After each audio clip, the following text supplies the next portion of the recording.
Tous les coups sont-ils permis dans une campagne électorale? C'est la question que pose cette fameuse vidéo du mouvement réformateur accusant Écolo de vouloir taxer la viande.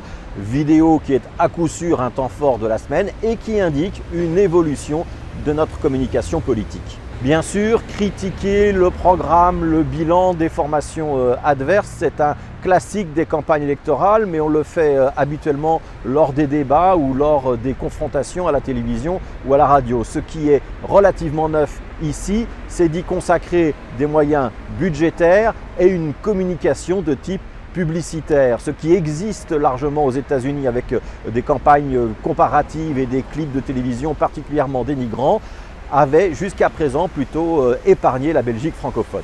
Deuxième élément que tout le monde aura relevé, le programme d'Écolo ne dit pas qu'il va falloir taxer la viande. Ça, c'est plutôt une interprétation, une extrapolation au départ de déclarations de candidats Groen, et pas Écolo d'ailleurs, mais le trait a été tellement grossi que le mouvement réformateur a fini par s'éloigner un petit peu de la vérité. On comprend bien pourquoi le mouvement réformateur cible à ce point ces dernières semaines Écolo dans sa communication. C'est parce que les instituts de sondage ont placé Écolo tellement haut dans les intentions de vote que les écologistes paraissent désormais comme quasiment incontournables dans la formation des futures majorités.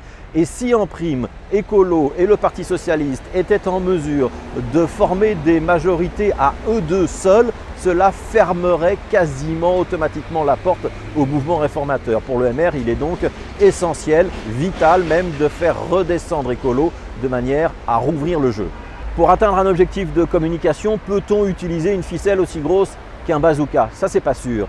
D'abord, cela risque d'éloigner les citoyens de la politique quand la caricature est aussi grossière. Ensuite, parce que cela va laisser des traces entre les deux formations. Il est quand même difficile d'imaginer que quand on se traite de menteur, on se retrouve ensuite autour d'une même table pour négocier un accord de gouvernement. Enfin, cette vidéo souligne à tel point qu'il y a une divergence de vision fondamentale entre les écologistes et les libéraux que les voir gouverner ensemble paraîtrait presque comme une aberration. Et ça, ce n'était probablement pas le but recherché.